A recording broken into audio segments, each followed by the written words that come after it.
சிவனாசி YouTube channel பல நண்பர்களுக்கு அன்பு வணக்கங்கள்.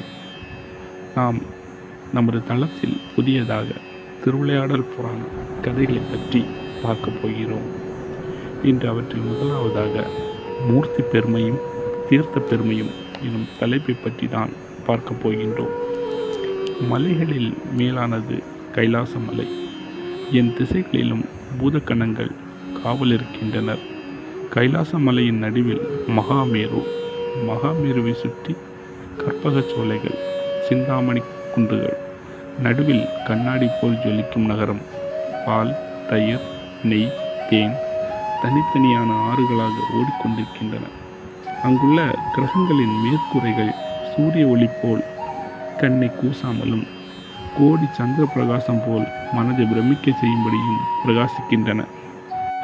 பொற்றாமரையில் அமாவாசை என்று நீராடினால் கங்கையில் நீராடுவதின் 100 மடங்கு பலன், மாதப்பிறப்பன்று 1000 மடங்கு பலன், கிரகணத்தன்று 1,00,000 பங்கு பலன், தட்சிணாயனம் உத்தராயண புண்ணிய காலங்களில் கோடி பங்கு பலன், திங்கட்கிழமையும் அமாவாசையும் சேரும் அன்று அரச பிரதட்சணம் செய்வது விசேஷம். அரச பிரதட்சணம் செய்யும் தினத்தன்று முற்பிறப்பில் செய்த பாவங்கள் அனைத்தும் தொலைகின்றன. யாகங்களில் அசுவமேதமும், மலைகளில் மேருவும், விரதங்களில் சோமவார நோன்பும், மந்திரங்களில் 6 எழுத்தும், தானங்களில் அன்னதானமும், மரங்களில் பாரிஜாதமும், பசுக்களில் காமதேனுவும், கஜங்களில் ஐராவதமும், அஸ்வத்தில் உச்சை சிரவசும், கடலில் பார்க்கடலும், நாகங்களில் ஆதிசேஷனும், ரத்தினங்களில் சிந்தாமணியும், லிங்கங்களில் சுயம்புலிங்கமும் சிறந்தவை. பூலோக சிவலோகம் எனப்படும் மதுரையில் சோம சுந்தர பெருமான் சுயம்புலிங்கம். அவருடைய திருவிளையாடல்களை சொல்பவருக்கும் கேட்பவருக்கும் படிப்பவருக்கும் பிரம்மஹத்தி பாவங்களும் கூட தொலைந்துவிடும். கடம்பநாதன் லீலைகளை வரிசையாக சொல்ல அவன் கிருபை செய்ய வேண்டும் என்று சூத முனிவர் வேண்டிக் கொண்டு சிவலீலைகளை சொல்லத் தொடங்கினார். பசுக்களெல்லாம் காமதேனுவாகவும், காளைகளெல்லாம் ரிஷபங்களாகவும், ஒவ்வொன்றும் ஒவ்வொரு நிறமாய் கண் நிறைந்து பார்க்க பார்க்க ஆசை தீராது. கன்று குட்டிகள் எலும்பும் தோலுமாயிராமல் கட்டுக்குட்டென்ற புஷ்டியாய் துள்ளி விளையாடி கொண்டிருக்கும் அழகே அழகு. இதன் நடுவில் நவரத்னமயமான மாளிகைதான் சிவபெருமானின் இருப்பிடம். அதன் எதிரில் ஸ்படிகம் போன்ற நீரையுடைய ஓர் அழகிய குளம். அதன் எதிரில் இரத்தின கால்கள் 1000 கொண்ட ஒரு பெரிய மண்டபம். அந்த 1000 கால் மண்டபத்தில் பெரிய கம்பளி விரிப்பின் மேல் நடுநாயகமாக சூதர் என்ற முனிவர் அமர்ந்திருக்க, அவரை சுற்றி ஈசன் கதை கேட்க 8000 ரிஷிகள் காத்திருந்தனர். பூலோகத்திலேயே மிக சிறந்த தீர்த்தமும் ஸ்தலமும் எவை என அவர்கள் சூத முனிவரிடம் கேட்டனர். இந்த சூத முனிவர் சாதாரணமானவர் அல்ல. நெருப்பிலை பிறந்தவர், வியாசருடைய சீடர், பெரிய சிவபக்தர். அவர் சிவபெருமானை தியானித்து கொண்டு முன் ஒரு சமயம் இதே கேள்வியை பார்வதி சிவபெருமானிடம் கேட்டாள். அதற்கு சிவபெருமான் சொன்ன பதிலை உங்களுக்கு இப்போது நான் சொல்கிறேன். பார்வதியின் மடியிலிருந்து முருகப்பெருமானும் இக்கதை முழுவதும் கேட்டார். அகத்தியர் என்ற முனிவர் வேண்டி கேட்டுக்கொள்ள முருகன் அவருக்கு கூறினார். அகத்தியரிடமிருந்து என் குரு வியாசர் அறிந்து கொண்டார். அவர் எனக்கு சொன்னதை நான் இங்கு உங்களுக்கு சொல்கிறேன் என்றார். காசி, காளகஸ்தி, சிதம்பரம், மதுரை இந்நான்கும் சிறந்தவை.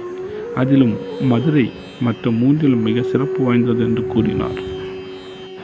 காசியை விட மதுரை எப்படி சிறந்ததாகும் என்றார் முனிவர் சிவானந்தர். சிவபெருமான் தனது 64 திருவிளையாடல்களையும் நடத்த உகந்த இடமாக தேர்ந்தெடுத்ததாலும், இங்குள்ள லிங்கம் சோமாஸ்கந்த மூர்த்தி தானே தோன்றியவர் என்பதாலும், ஈசன் தன் சடையில் இருந்த சந்திரனின் ஒளியமுதை வாரி இறைத்தான் என்பதாலும் மதுரை சிறப்புற்றது. அதற்கு மதுரை என்ற பெயர் வர காரணம் என்றார் ஜலாசி என்ற முனிபுங்கவர். அமுதை வாரி இறைத்ததால் இனிப்பான மதுரை என பெயர் வந்தது. அவ்வூரை நினைக்கும் தோறும் நெஞ்சில் இனிப்போரும். அது வெள்ளி அம்பலம். அங்கு இறைவன் கால் மாறி ஆடினான். 33 தேவர்களும் 498 ரிஷிகளும் பிரம்மா, விஷ்ணு, இந்திரனும் அங்கு வந்து இறைவனை வணங்குகின்றனர். அதற்கு பூலோக சிவலோகம், கடம்பவனம், நான்மாடக்கூடல், திருவாலவாய் என்றும் பல பெயர்கள் உண்டு. கோவிலில் உள்ள பொற்றாமரை குளம் ஈசனாலேயே தோற்றுவிக்கப்பட்டது.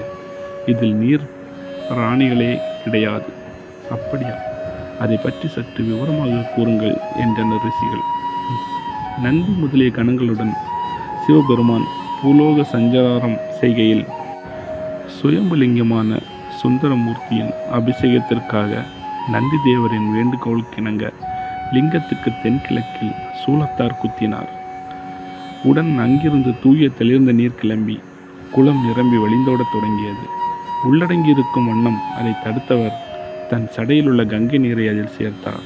அதில் குளித்தவர்களுக்கு பெரும் புண்ணியம் என்று கூறி தானும் தன் பூதகணங்களுடன் நீராடிய புண்ணிய தீர்த்தம் பொற்றாமரை குளம்.